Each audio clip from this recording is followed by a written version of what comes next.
Fala pessoal, tudo tranquilo com vocês? Tá? Vou falar hoje, pelo menos nesse vídeo, sobre um pouquinho lembrar vocês de cinemática, tá? Tem uma questão no ENAD de 2019 que basicamente é só sobre sistemas robotizados, é só sobre cinemática direta, no caso, de manipuladores. Então eu vou ler com vocês a questão rapidamente e a gente vai desenvolver, ou pelo menos eu vou dar dicas para vocês resolver, porque tem a solução na folha, inclusive, que eu postei para vocês lá no grupo, tá? No arquivo. Então, o que que acontece? Ó? Eu tenho um SCARA, né? Então eu vou ler, né? Até para a gente verificar o tipo de enunciado. Né? Então, um laboratório de robótica encontra-se instalado um manipulador do tipo SCARA. É bem parecido com o que a gente tem no laboratório. Representado na figura 1. Uma parte da modelagem da cinemática direta deste robô é apresentado na figura 2. Tá? Não é uma parte da modelagem cinemática, né? Aqui basicamente são só alguns parâmetros ali construtivos do robô, tá? Então, o modelo cinemático apresentado foi obtido utilizando os seguintes parâmetros de Navier-Hartenberg, tá? Então eu tenho o alfa, tá? Que é o quê?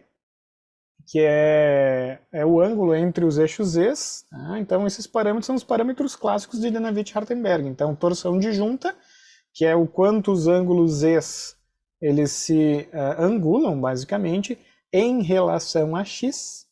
Tá? Isso é bem importante. Então, é uma operação em torno do frame corrente, não esqueçam disso. Então, é uma operação em torno de xi. Tá? Então, ele rotaciona em torno de xi o frame i, tá? Em relação ao frame i menos 1. Tá? Isso aqui é chamado de torção de junta.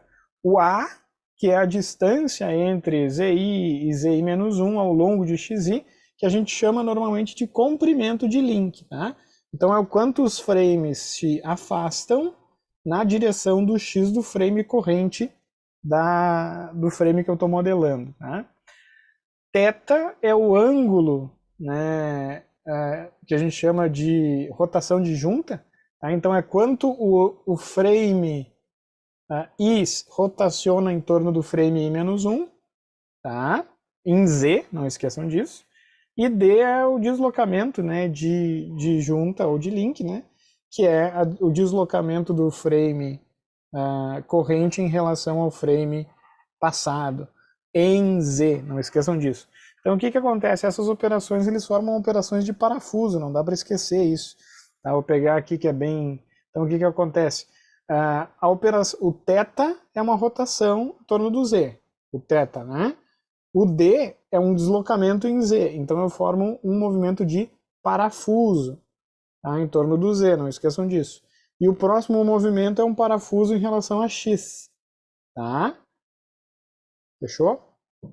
Por que que a gente faz isso? Por que que não tem Y aqui, né? Porque daí eu reduzo se eu arbitro de maneira, de certa maneira, seguindo certo algoritmo, os frames do meu manipulador, eu reduzo dois produtos matriciais, o que é bastante coisa, tá? Então facilita um pouquinho matematicamente o procedimento, tá?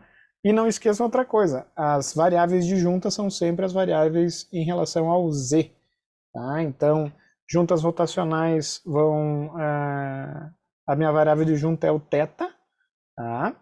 Que é a rotação de junta, e o D, o deslocamento de junta, é a variável quando eu tenho juntas prismáticas, fechou? A operação aqui eu não vou entrar em detalhes, eu teria que dar toda uma aula sobre isso, mas ele apresenta já pronta para nós a nossa matriz de transformação, que é o produto de todas as operações básicas, são aqueles produtos de 4 operações, que é uma rotação em θ vezes um deslocamento, uma rotação em Z, vezes um deslocamento em Z, vezes um deslocamento em X, vezes uma rotação em X. Nessa ordem, origina essa matriz de transformação, tá? Que é a matriz de transformação de junta, tá? Relaciona a cinemática de uma junta simples, fechou? Daí ele diz aqui, ó, né, como resultado foram apresentados o modelo dos frames. Então, por que como resultado? Né? O modelo cinemático apresentado foi obtido utilizando os seguintes parâmetros de Danavitt. Então, o modelo ele usou né? E essa matriz de transformação foi obtida, tá? Como resultado, não sei resultado do quê, do modelo cinemático, mas pode ver que parece que falta texto aqui, mas enfim, não vou falar nada, né? Então, como resultado da modelagem, tá? E na verdade esses frames que ele arbitrou resultou, né, essa transformação, tá? Então, primeiro tu arbitra os frames, então o modelo com os frames para cada elo, tá aqui. A tabela com os parâmetros estão aqui, né? Então, o que que acontece, ó? Tá mal, o texto está mal escrito, né? Como resultado foram apresentados, não é como resultado, né? O que que a gente faz para modelar um robô?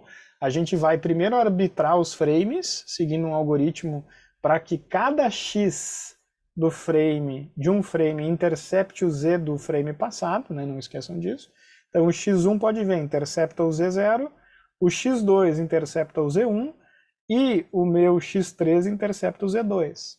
Tá? Se eu sigo essas regrinhas do xi sempre interceptar o zi menos 1, tá? Eu posso usar bem fácil os parâmetros de Dynavit-Hartenberg para modelar junto. Tá? Então o que que acontece? Ele arbitrou esses frames e obteve esses parâmetros para cada uma dos frames, né? Então o frame 1 pode ver, como eu tenho z1 paralelo com z0, eu vou ter um ângulo nulo entre os frames, né? Vamos pegar um que está ao contrário aqui, ó, o frame 2. O frame 2 ele arbitrou para baixo já, ó.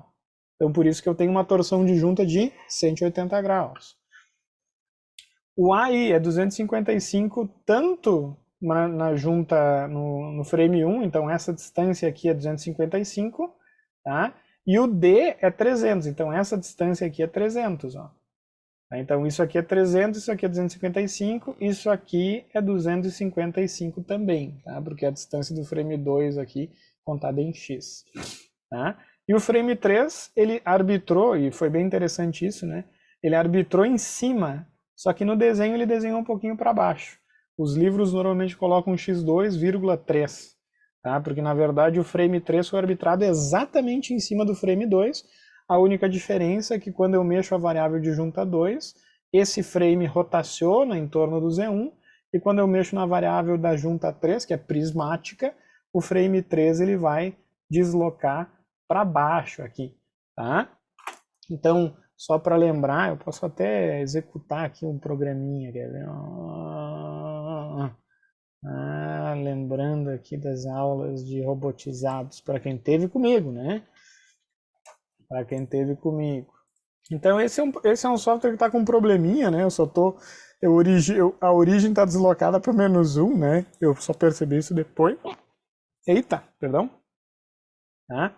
Mas os parâmetros do frame 1, né? Eu vou ter um deslocamento de 300 por aí, então vou botar em qualquer lugar aqui, ó, por exemplo, em 3. Tá?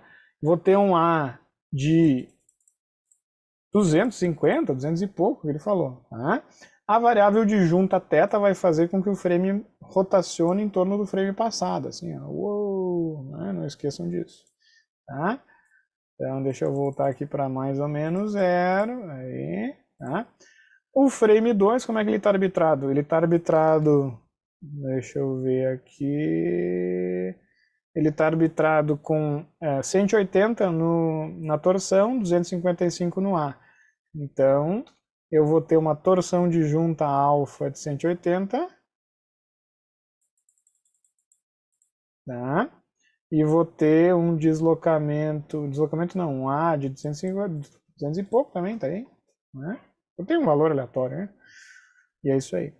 E o frame 3, ele é em cima do frame 2, pode ver, ó, que é tudo zerado, só o D que não. Só que daí quando tu varia a tua variável de junta, o que que acontece? O frame vai descer, porque é uma junta prismática, né? Tá? Então tá aqui, literalmente, o modelinho aqui que ele apresentou para nós, né? A única diferença é que o meu x está aqui para frente, né? E aqui no desenho o x ele desenhou para o lado, né? Enfim.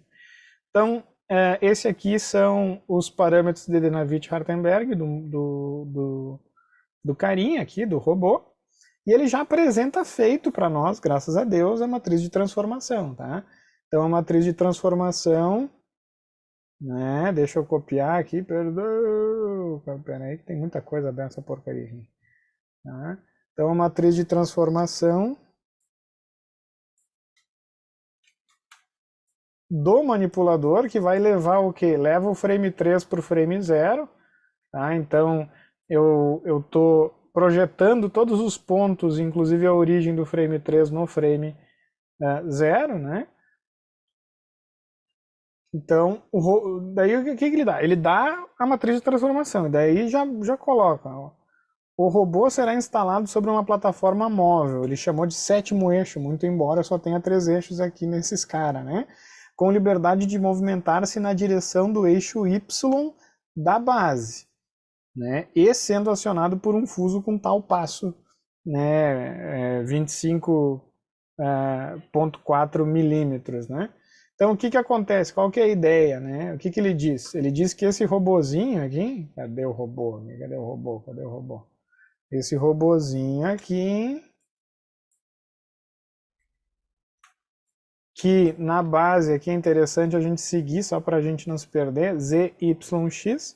Então, que a gente está modelado ele Z, X e Y.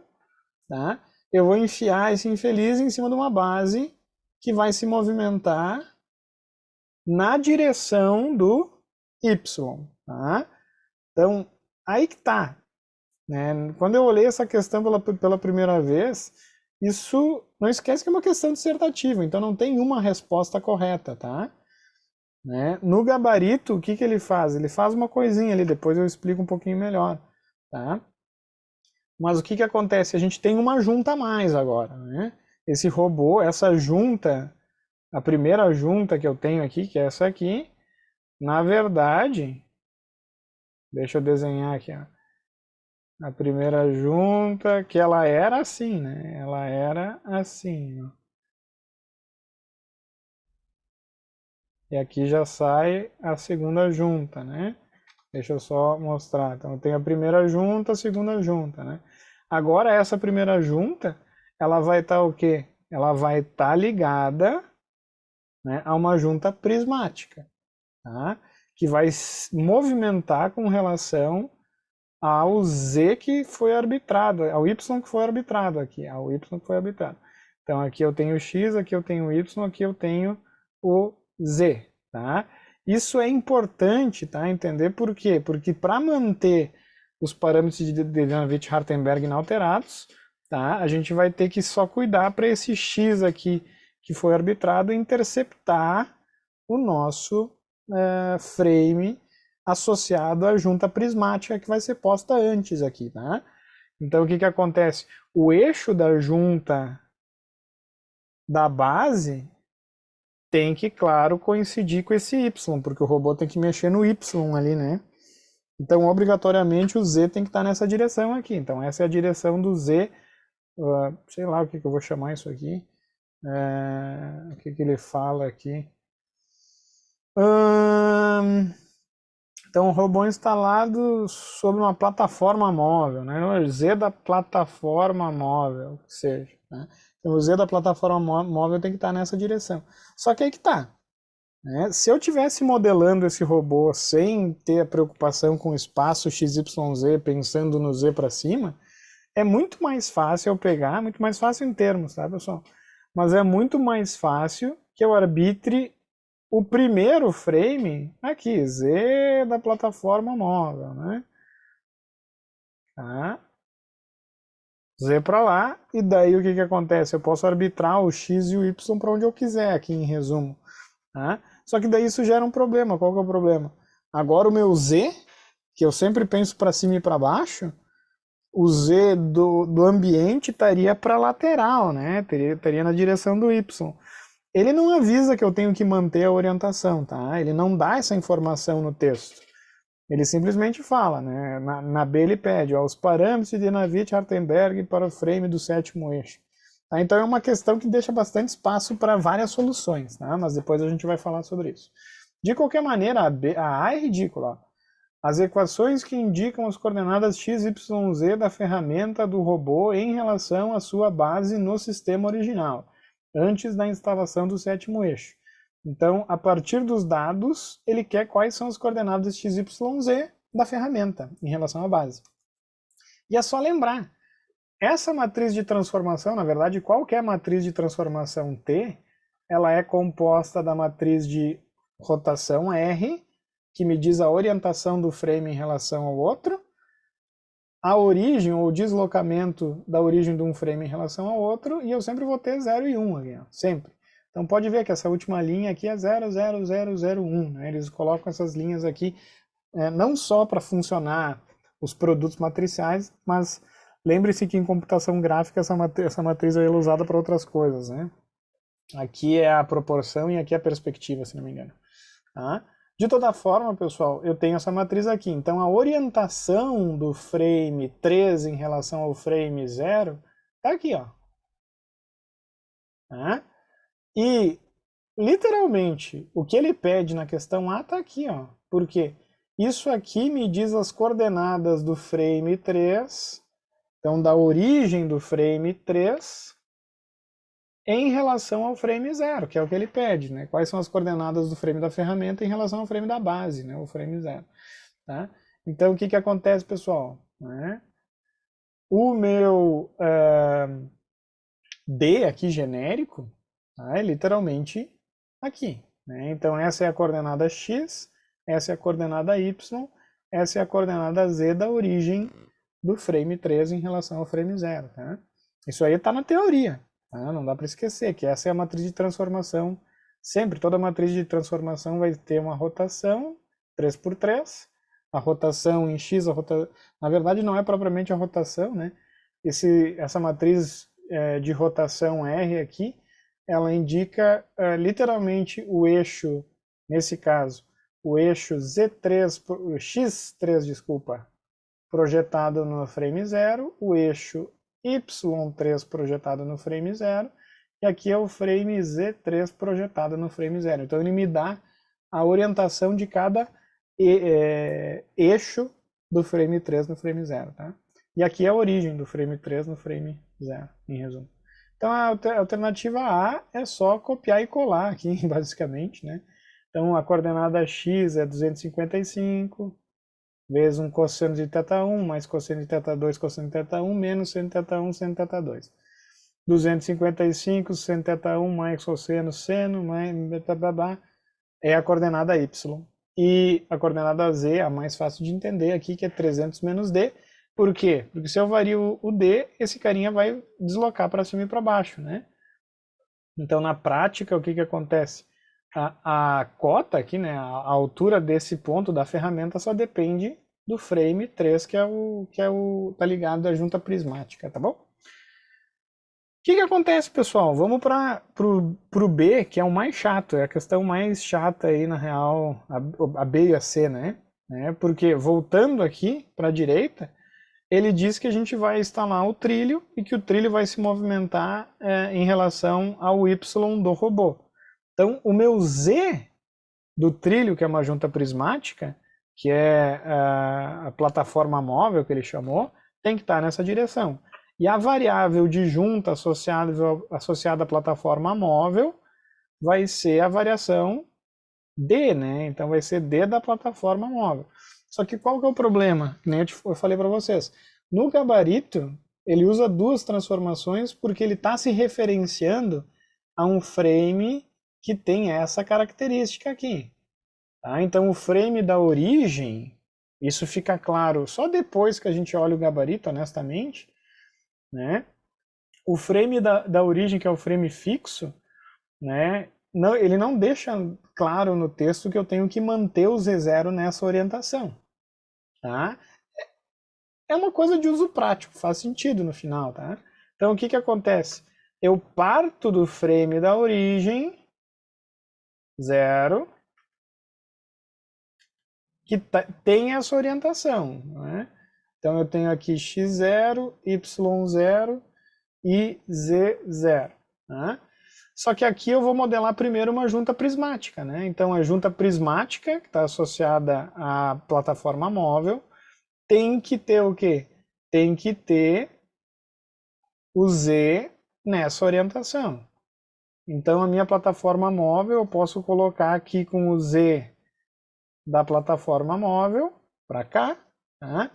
O X da plataforma móvel obrigatoriamente tem que estar aqui, claro, e ser perpendicular ao Z, né? Então eu vou colocar o mesmo X aqui para facilitar. X da plataforma móvel.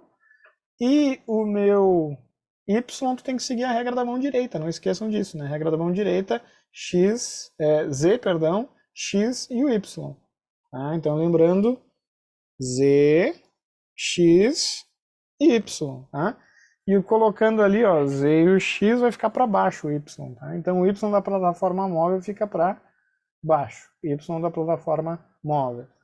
E o que, que vai acontecer? O teu robô vai ser colocado aqui, né? Então a base do robô, né? Eu vou voltar a ter a orientação para cima, tá? Então o robô eu vou colocar aqui, né? Então eu vou ter o meu, esse é o mesmo ponto, eu só estou separando para ficar mais fácil de entender, né? Então aqui vai ser o Z da base do robô, tá? E o que, que vai acontecer? Eu vou manter o X para cá, X da base do robô, e o meu Y vai voltar para cá, Y da base do robô. Então isso vai garantir o quê? Que o robô ande na direção do seu Y, que é o que ele pede no enunciado, tá?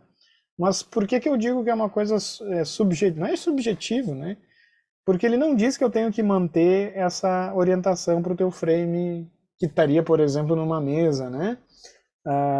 Ou seria o meu X. Ele não fala em nenhum momento isso. É uma coisa lógica que eu também aconselho, tá, pessoal? Porque o que que acontece? Se tu só está modelando o robô e só quer matematicamente achar alguma equação, né, tu não precisa desse frame fixo, né? Tu pode fazer o teu frame fixo, o frame da plataforma móvel, né? Daí tu fazer esse frame aqui fixo, só que daí o teu Z, né, o teu Z vai ficar para lateral, que é estranho, né? Mas, enfim. Tá? Então, o que que acontece? Ele pede para a gente arbitrar os frames aqui, deixa eu ver, ler com calma, né? Então, na verdade, ele quer os parâmetros de Navier-Rattenberg para o frame do sétimo eixo inserido antes do eixo da primeira articulação. Tá?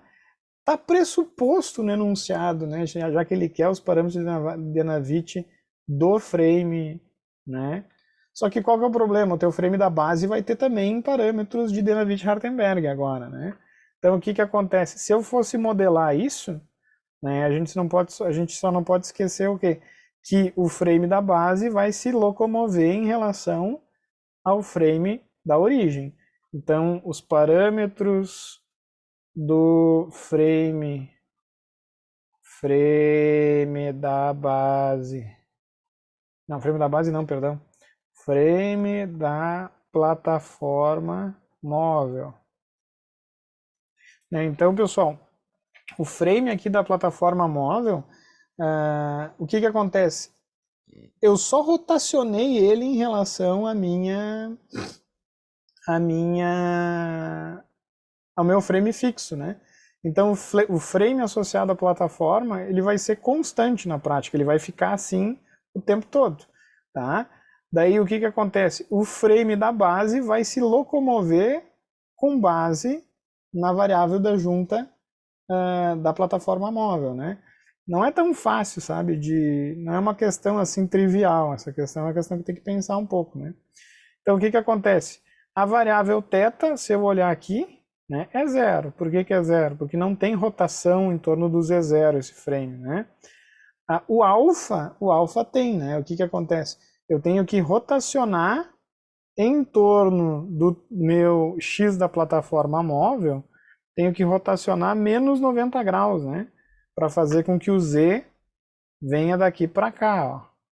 Tá? Então o alfa, a torção de junta aqui, de link, acho que é torção de link o nome correto, desculpa, é menos 90 graus.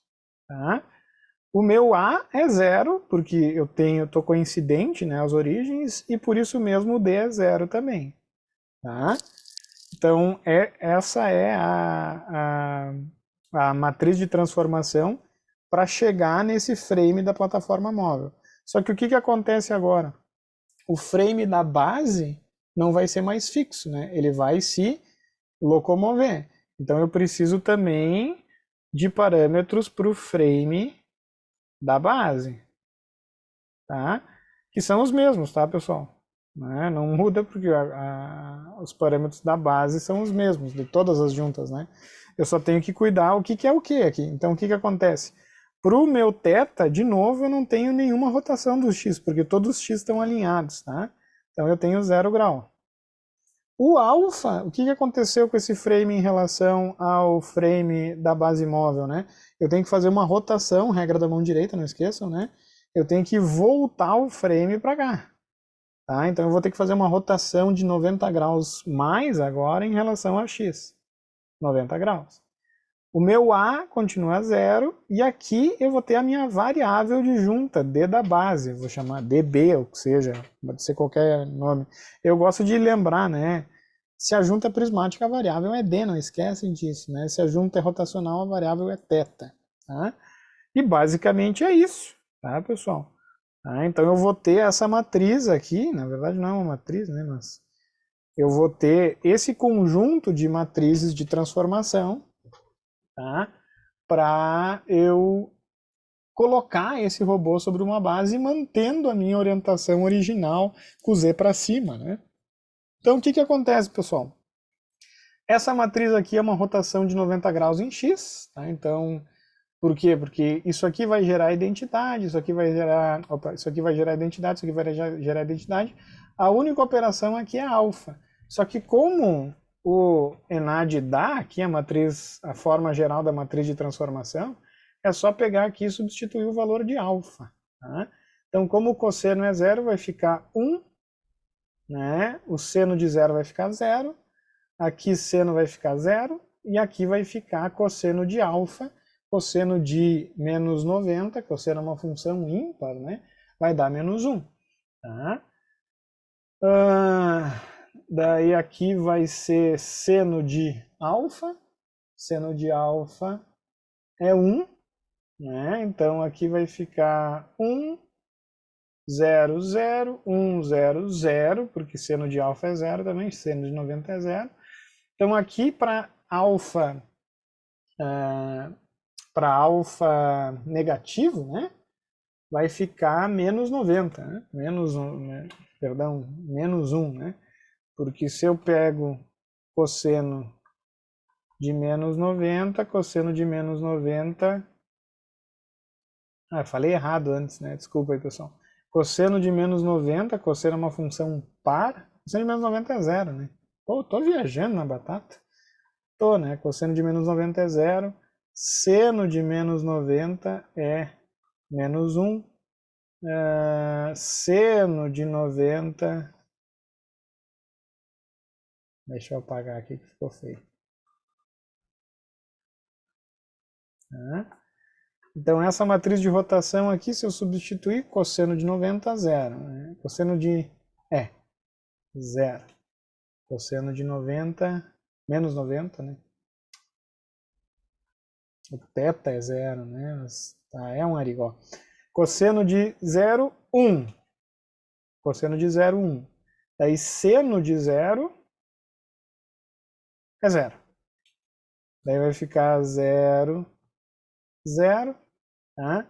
Daí, menos cosseno de menos 90, né? Então, cosseno de 90 é zero, né? Cosseno de 90 é zero, então vai zerar esses dois carinhas aqui também. Né? Vai zerar esses dois carinhas aqui. Então vai ficar 0, 0. Seno de menos 90 vai dar menos 1. Seno de menos 90 menos 1.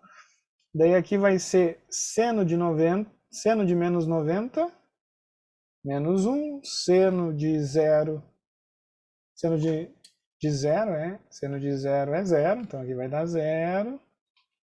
Aqui vai ser menos seno de menos 90, que é 1, cosseno de 0, 1. Então aqui vai ser 1. menos o menos mais, é isso aí, cosseno aqui vai dar 0, tá? Na verdade é muito mais fácil a gente fazer olhando o desenho, tá? Eu fiz ali porque é só substituir valor, tá? Mas o que que acontece? Se eu olho a primeira matriz de rotação, o meu y, o meu z, desculpa, o meu z da parte móvel, que é esse carinha aqui, né? Ih, vai confundir vocês aqui, né? Ficou horrível, né? Mas esse aqui é o z da parte móvel, né? Esse aqui é o z da base, né?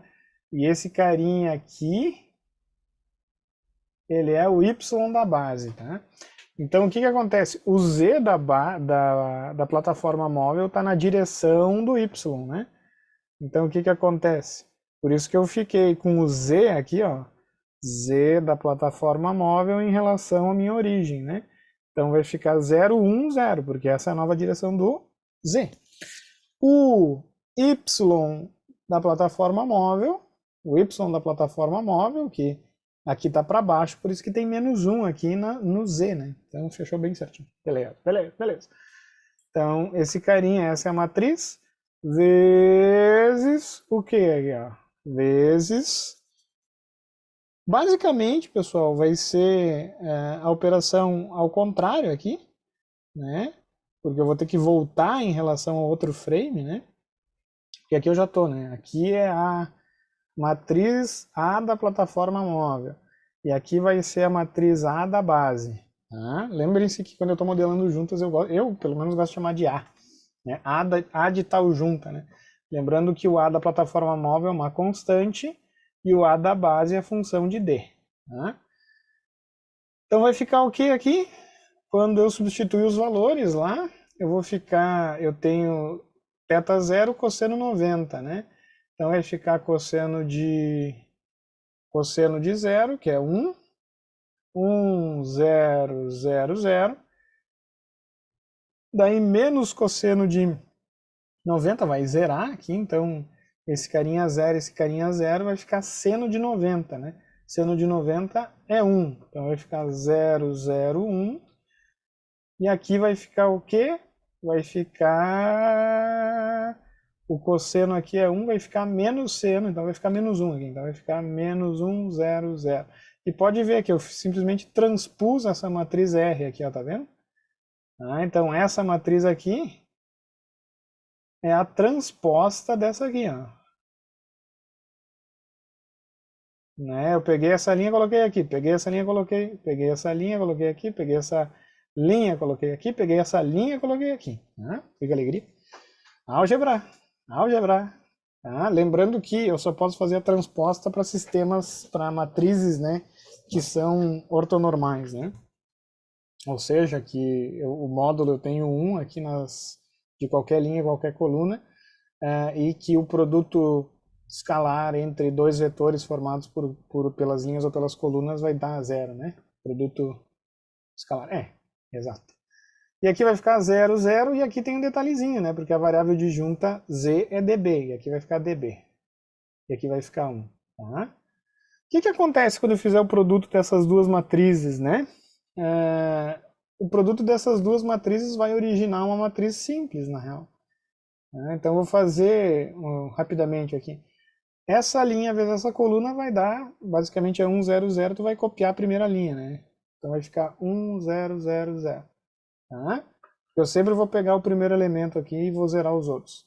Se eu faço essa linha vezes essa matriz aqui, eu vou pegar, na verdade, a terceira linha. Então essa terceira linha vai aparecer aqui em cima, tá? E vai ficar 0, 0, 1 vezes 0, 0, vai copiar 0 para cá, blá, blá, blá, vai copiar 1 para lá, então vai ficar 0, 1, 0, 0.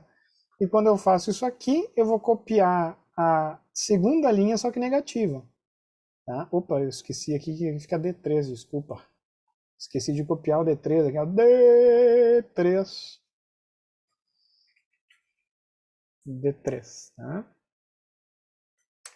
E quando eu fizer essa linha vezes essa matriz aqui, eu vou pegar a segunda linha, só que multiplicada por menos 1. Então vai ficar 0, 0, 1, 0.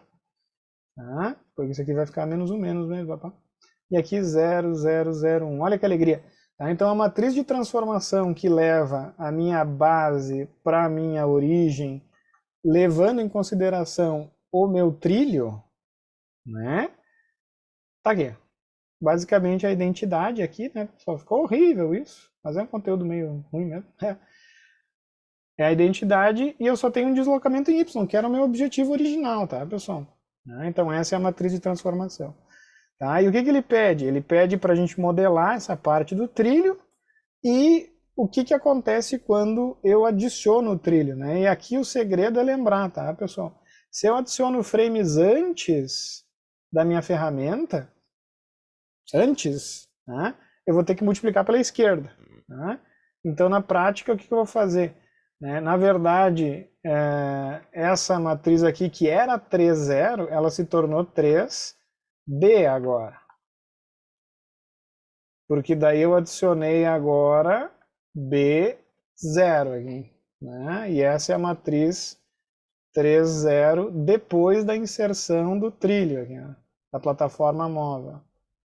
Plataforma móvel. Tá? Então, o que faz isso aqui, pessoal? Se eu olho essa matriz de transformação, eu não mudo em nada a orientação original. Nada, nada, nada, porque isso aqui é identidade, né? E a única coisa que eu tenho aqui é um deslocamento em Y. Então, como resultado, esse produto aqui, o que ele origina? Ele origina o mesmo, essa mesma matriz que eu tinha, que era o 3, 0, só que com um deslocamento adicional em Y, tá? Então, se eu pegar todo esse capiroto aqui, ó, e multiplicar à esquerda por essa matriz, né, o que vai acontecer? Quando eu multiplicar essa linha por toda essa matriz aqui, eu estou pegando a primeira linha. Então, eu vou copiar a primeira linha, chublau, vai ficar igual.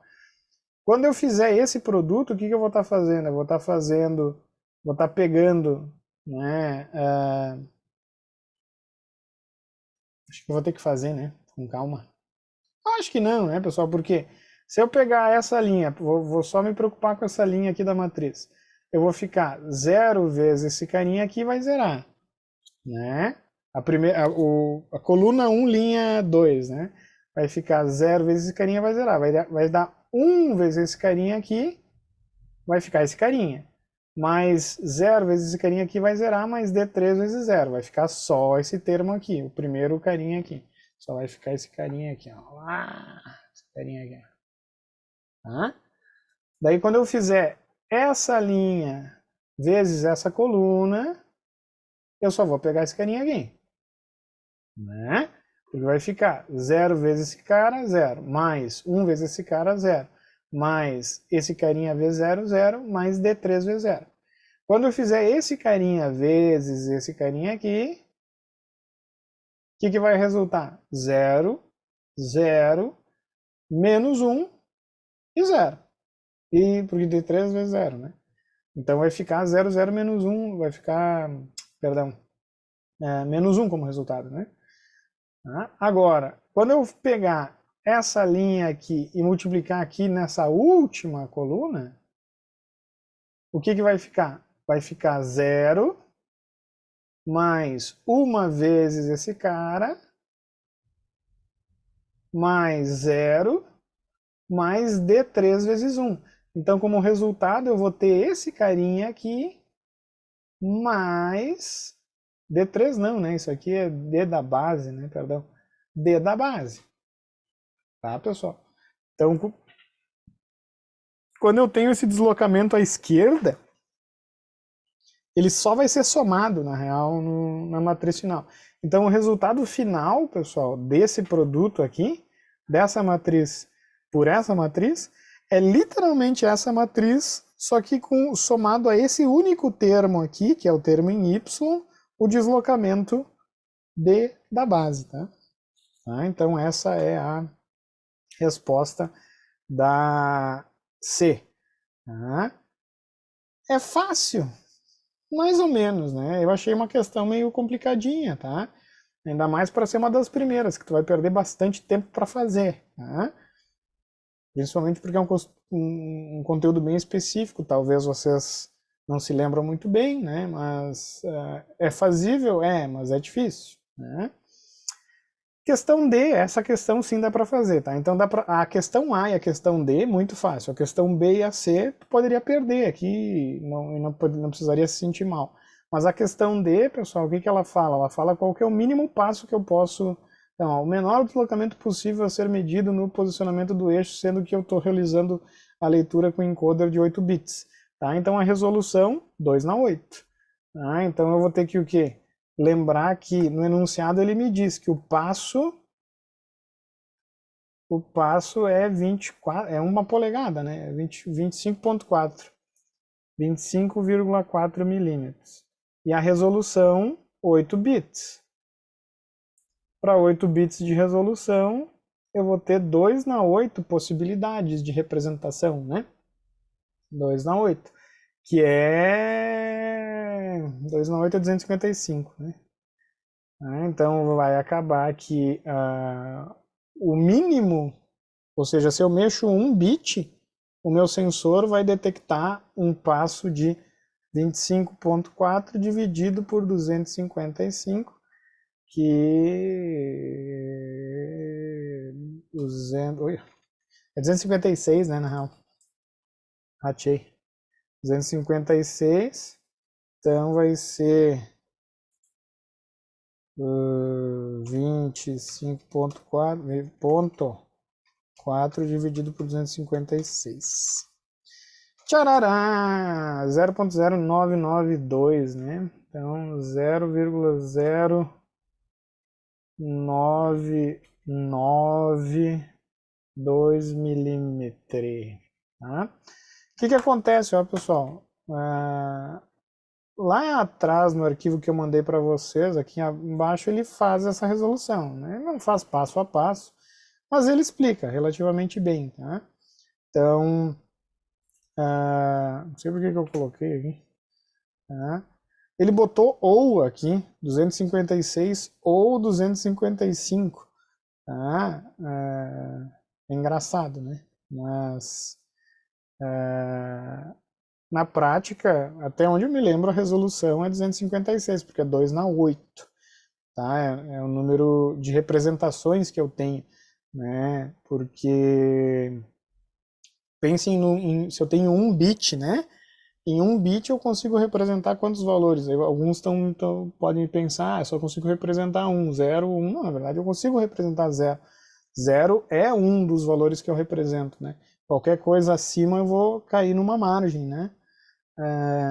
Então eu usaria 256, né? Porque resolução tem a ver com 256, fundo de escala seria 255, né?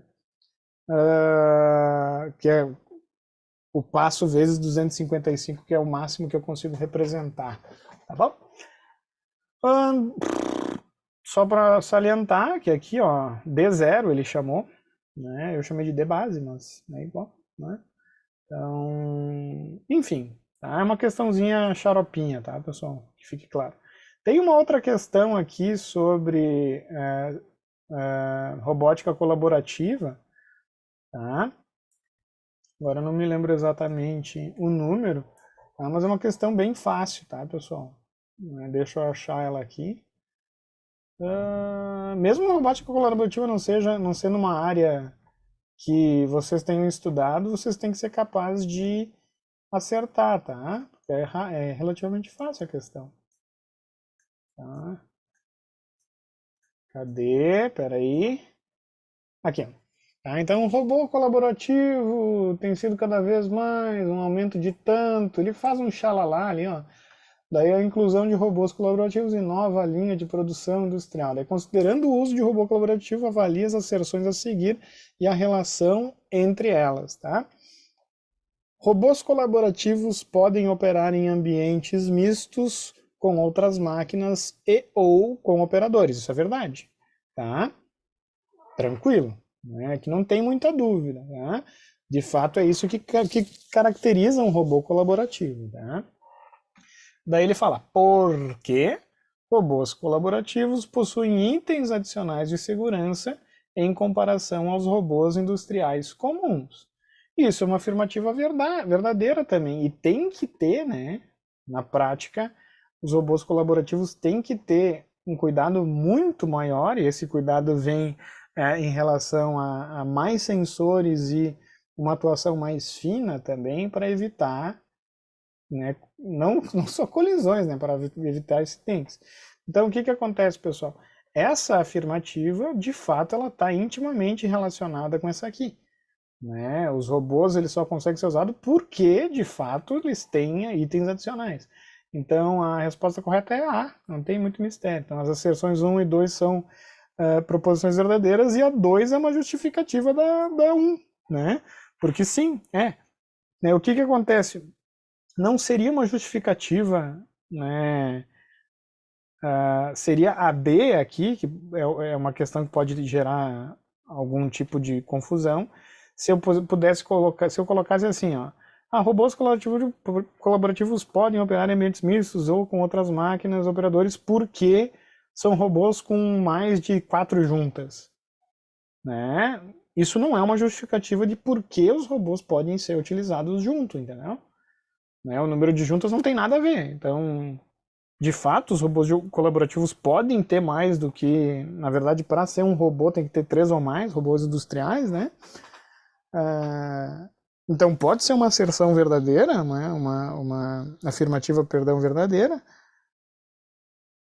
mas ela não justifica, né? O fato de eu poder usar. Ou... Né? Elas têm que ter bastante relação. Então sempre que vocês veem esse tipo de questão, vocês têm que ver se elas se relacionam intimamente. Se tiver uma relação íntima, provavelmente uma justifica a outra, né? E é o caso. Né? É claro que cada questão vocês vão ter que analisar, cada questão é uma questão, tá bom? Eu acho que de robótica, né, e já bastava ter aquela lá em cima, da bem complicada, né? Tem muita questão de controle aqui, umas questões horríveis, inclusive de controle, eu achei horrível, né? Eu não gostei muito dos enunciados dessas questões, tá? São muito